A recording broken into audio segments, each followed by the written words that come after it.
Welcome to Tea Talk. Welcome to Tea Talk with the Bombeck sisters. I'm Steph T. And I'm Steph F. Yay!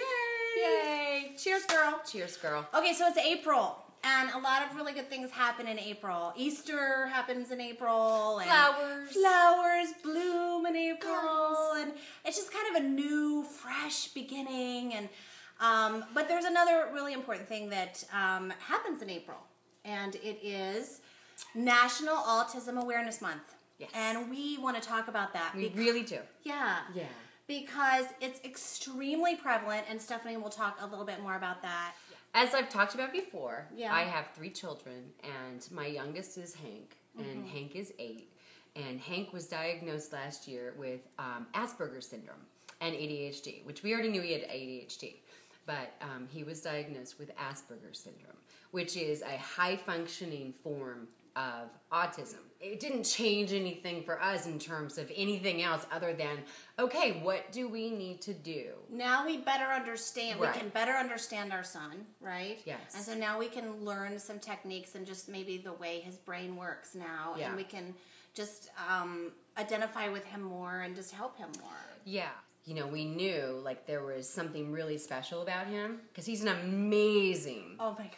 amazing child. He's the most amazing boy. Just He joyful is. and Yes. so social and so bright, and just he fills room with joy. He you does. know, a room with joy wherever he goes. But we also knew that he talked a little louder than most kids, and there were some symptoms that or signs that his specialness required us to look a little deeper and see, you know, if there was anything that we needed to know more about to help him. So I'm curious to know, what were the things that you thought, maybe we need to go further with this? What are some of those things that you noticed? We pretty much figured it out that there was something special about him early on. I mean, Hank was always Hank. And so we went with that for a long time. Like, that's just Hank. That's Hank. That's just Hank. Hank is, like, outgoing and, you know, he's special. And so for a long time, it was hard to know that there was anything different or Right. anything. I mean, we just felt like that was Hank. He was talking always louder than anybody else in the room. And we would tell him frequently, like, Hank, use your inside voice, use your inside voice. And we say that all the time as moms, right? Yeah. Of 4 and 5 So, you know, you're just used to that. And he's a boy. So I thought, Right. well, he's just a boy. He's active. But he didn't know he was always loud. And that was like for me, that was like a sign of, like, I don't think he's aware of his volume. Okay. And so that was just something that kind of stuck with me, that, okay, he doesn't know that. Now, most kids would typically know that they're loud, and they're being loud for a reason. Right. But he wasn't being loud for a reason. That was just how he was. So it was the volume. So it was the volume, and he developed a real strong interest in Legos really early on, and most boys do. Right. So I was like, okay, great. But the thing about the difference with Hank was that he would be hyper-focused. Like, he would just spend the weekend, for example, like, if he got one thing in his head, he would just literally hold on to that thought the entire weekend. And he wouldn't think about anything else. He wouldn't really talk about anything else. It would just kind of be that. He would talk about other things, but it would always go back to, are we going to go to Target today? Are we going to go to Target today? I just started to put the pieces together. And like the puzzle pieces, kind of like autism. You know, there are puzzle pieces that fit together. I love this ribbon, by the way. Yeah. This is National Autism Awareness Yeah. ribbon. And it's just a bunch of puzzle pieces all fit together in different colors. Yeah. And, you know, it's up to us to dig a little deeper and to figure out how those puzzle pieces connect and fit together, because they do. His way of thinking about something, I would never see it. And I thought, wow, he has such a different way of seeing things. And so I started to put the pieces together. How was he socially? And that was the other piece. Okay. Because socially, he was great with me. He was Right. so verbal and verbose and loved talking and had so much to say. But when it came to his peers, Right. As he got older, he was struggling to have a two-way conversation thing, and he would just talk and not really necessarily, you know, hear the response back, but he was just so tuned in. Okay. And, you know, some people could interpret that as like he's just, you know, caught up in his own world. And that's some of the misconceptions about autism. And like they're not thinking beyond themselves. or that they just don't care. And so it would be easy to think like, oh, he's just, a little spoiled. He's just a little self-absorbed. His peers would like, excuse me, I was talking about dinosaurs, and then bam, you're talking about like your own thing, and you didn't hear me. Right. Because your mind went there, and they didn't understand, and so they just kind of thought, well, he's just being rude. Yeah. He's just being rude. He's not listening. And the thing about Asperger's is they're not being rude. They are anything but rude. It's Asperger's, or it's honesty. You will never see anybody with autism lie. It's not possible. Was that hard to hear as a mom? Like when you went to a parent-teacher conference and there was a teacher that maybe said, Stephanie, I think you might need to, get him looked at or go to this person because we're suspecting something a little different. Was that hard for you to hear? Because you know what? They never said that. It was always coming from me. Okay. I always felt responsible, and I knew what they were getting in terms of like his inability to, sit still necessarily for a long time. Right. His fidgetiness. And so I would always go into these parent-teacher conferences going, how's it going? Right. Let me tell you about Hank and help you understand him. It was in first grade that I started emailing her, and I said, I have a suspicion that he has autism or he has Asperger's. I don't know yet, but here are the signs. And so I literally sent her a list of things that a teacher can look out for. And recognize. Because she was with him most of the day. Right. And so I wanted to arm her with like good information and not to single him out and look at him like, what is the matter with this child? But to just look at him through a different point of view. Yeah. Yeah. Yeah. And to see him for the specialness and the beauty that we see in him, and to understand where it's coming from. Okay. But if you're not tuned in to paying attention. I just thought he was this kid who knew himself, who was going to tell you, what he thought. Honest. And honest. Kind of loud. And direct. And he was a boy. And, Me too. I didn't, but you're the mom. But me too. So I knew there was more to it, but I also thought that for a long time myself. And I also thought as a parent, what am I not doing with him in terms of like getting him to quiet down more? And so when he wasn't, like, that's how we know as moms. Like, okay, you know what? You gotta listen to those instincts inside yourself. So I did, and I thought, okay. So when I went to Dr. Wilson, who was our doctor, and then he knew right away, and he also knew he had ADHD right away. And within the 2-hour period of meeting with the neurologist, she said, without a doubt, like 90% certain that he has Asperger's. But you don't stop there. You need to go have him tested. Okay, and to see. There is a test that you can do. So there's also a nonprofit free program in North Carolina that they told us about, and it's called Teach. And we'll put it up on the screen. Okay. And we can put links information to it and links to it. Okay. But it was in Chapel Hill, and they said, go there and make an appointment. 1 in 68 children are diagnosed with autism. And autism, I guess we should say, is a full spectrum. It could be like severe to more mild, like an Asperger's. Yeah. Yeah. High functioning. High functioning. So it was 1 in 60. So it was a 30% increase from last year. 30%. And that is unbelievable. And we could totally go into our suspicions of maybe why and how, but we're not going to do that today. I just want to share how I think amazing Asperger's is, and how it's just a matter of learning to understand that people think differently, and that what we didn't understand in the 70s or the 80s or even the 90s and even later on is that we're just now understanding that different isn't bad. It's just different. And we're all of it, whether it's Asperger's or it's ADHD or any of the personalities that are out there that we just don't feel fit into the norm. It doesn't make them in need of going into an institution. In fact, we're finding that so many people out there are becoming more aware of Asperger's that they're like, it's actually like, oh wow, we know that is a really bright person out there that might have a different way of looking at something and can help us solve the way that maybe this program works for Right. like computer program, or maybe, and so it's actually for a lot of companies out there, they're like, oh, you've got Asperger's. Okay, you're going to dig deep. That's right. You're going to dig deep. You're going to focus on that. You're going to work hard. Right. And you're going to think outside of the box and using a kind of part of the brain that we're not accessing. Stuff. Like, I'll give you an example of one time we took him, he loves to play soccer. So, and I wrote about this, but we took him out to see a professional soccer game in Cary. And I'm watching all the soccer players, and he's checking it out. And he's like, Mom, check out every soccer player. The shadow creates an X. And I'm like, what are you talking about? But sure enough, on the field, as they ran, because of the lights, it was a night game, all of the shadows cast X's on them. So there was like a circle in there, and he came up with this, like, look at that. If they got a little closer, we could play tic-tac-toe.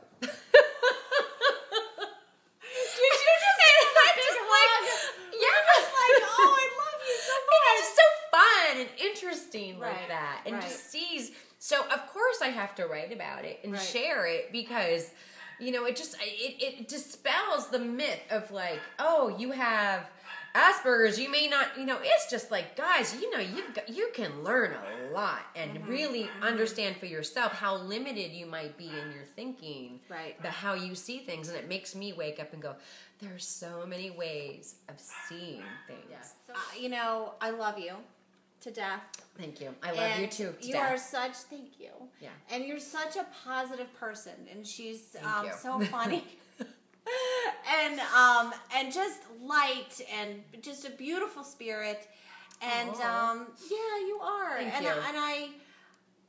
I know that this is a struggle. It is. It has not been a walk in the park. Okay. So I know that there are a lot of people out there struggling. Yeah. And it's okay to struggle. Yes. And I feel like maybe you need to share that just a little bit. Yes. That this is not all roses. No, right? It's not. In fact, you got to take some steps, and it does require work, because I don't have Asperger's, but I need to understand that way of thinking. To work with Hank, to help him so that he can have an easier time and I can have an easier. So it hasn't been easy.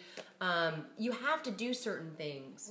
Without structure, he would simply not know what to do. His brain was not made to just like be able to pick up and go. Some kids might, sometimes it works like that. But at a young age, if he didn't have structure literally to know what to do next, people would say he's just acting out, he's getting hyper, and that's what happens. So I learned to provide structure. And I mean structure. I literally have a schedule for him when he wakes up in the morning. He needed to, and it took me a while to figure this out, but I literally printed out a schedule where he had to know when you get up, you brush your teeth, you go to the bathroom, the basic things. And then he's gotten so used to it, he doesn't need to schedule anymore. But he needed to know when we come downstairs, the steps of what to do every day. Steps of what to do, when to come down. And he follows it like a master. And in fact, this morning, we were all sleeping. We're like, he's running around waking everybody up because he's on a schedule. And we're like, thank God for Hank to like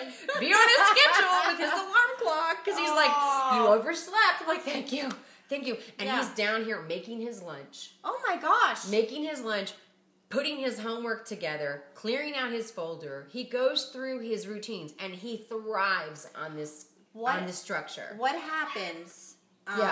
Good question. If that structure changes, if something happens, if you're running late one day and he doesn't catch the bus, he misses the bus. Like, is that a catastrophic thing in his day if he misses the bus? It's not catastrophic, but I'm really glad that you pointed that out, because change does not come easy for children or adults with autism. So you have to be prepared that change is challenging. So we're getting ready to go. Change is challenging. Okay. We're getting ready to go to Florida on our spring trip. Okay. Right. So there are certain things that I know as his mother that I can't just shock him and say, oh, we're changing our plan.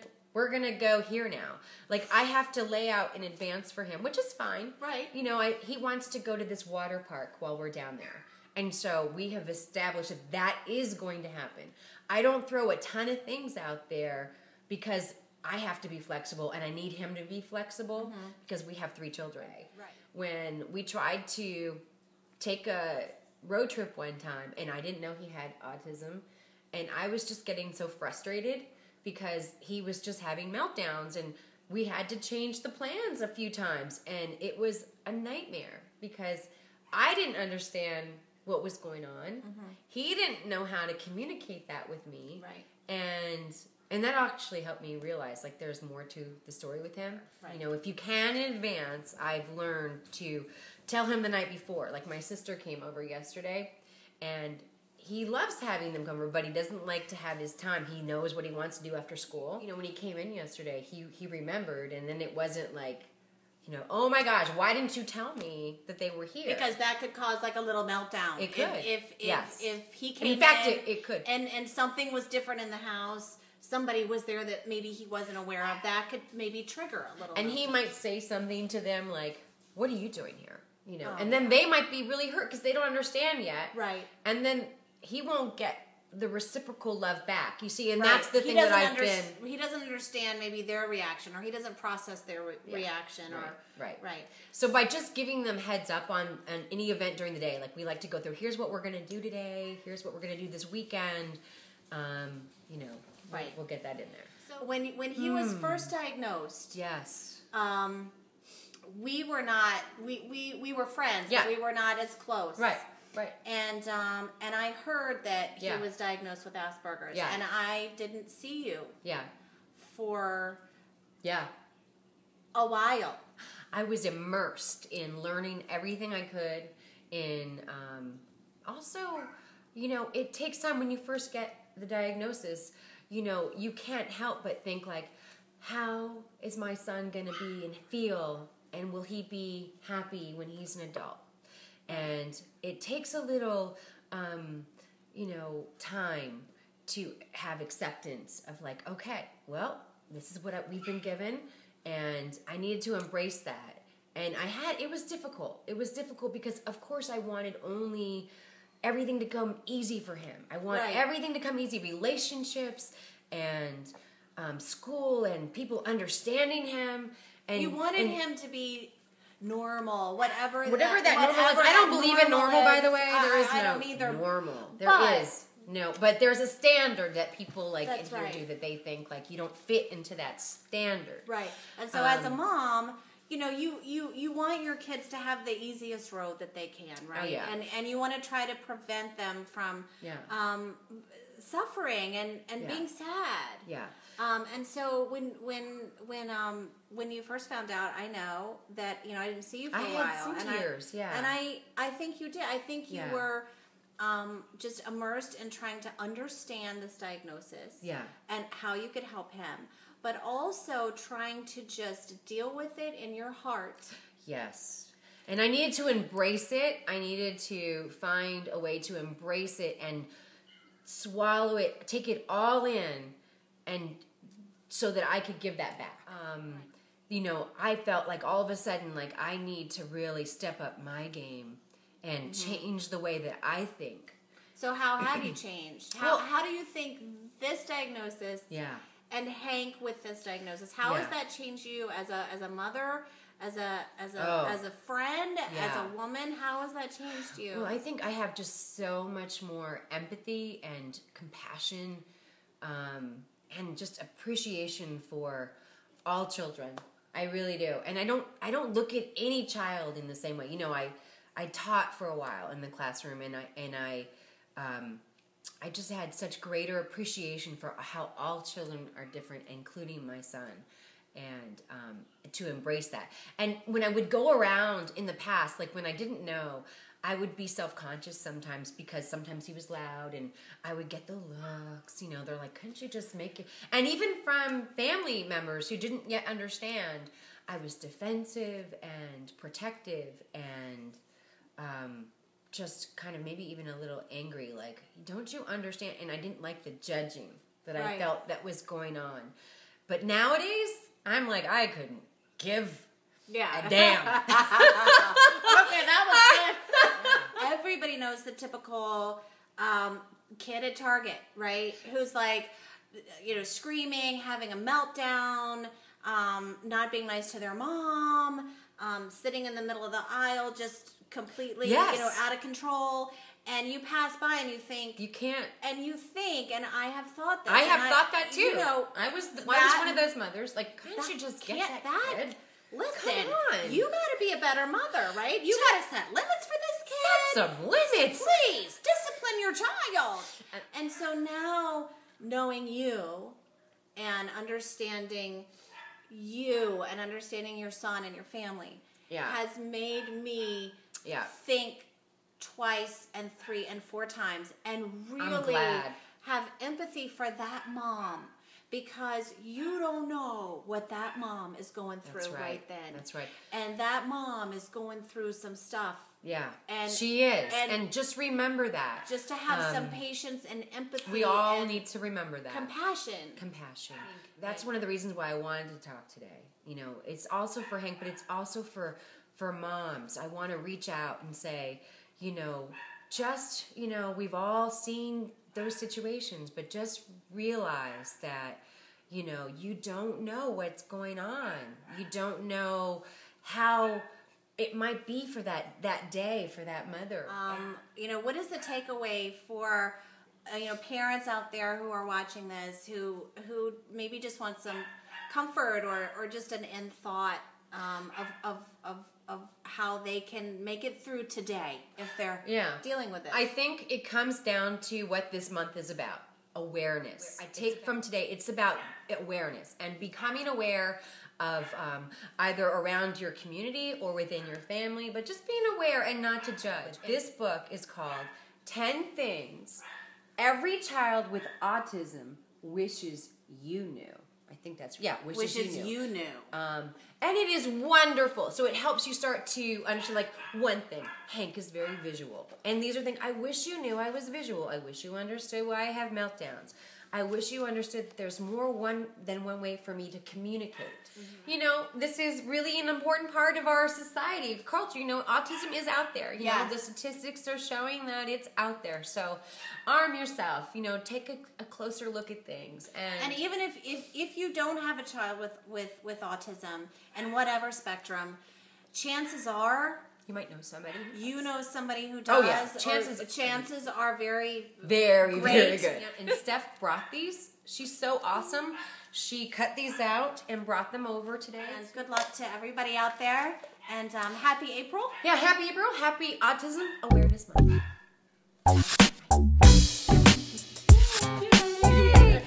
Freaking dog.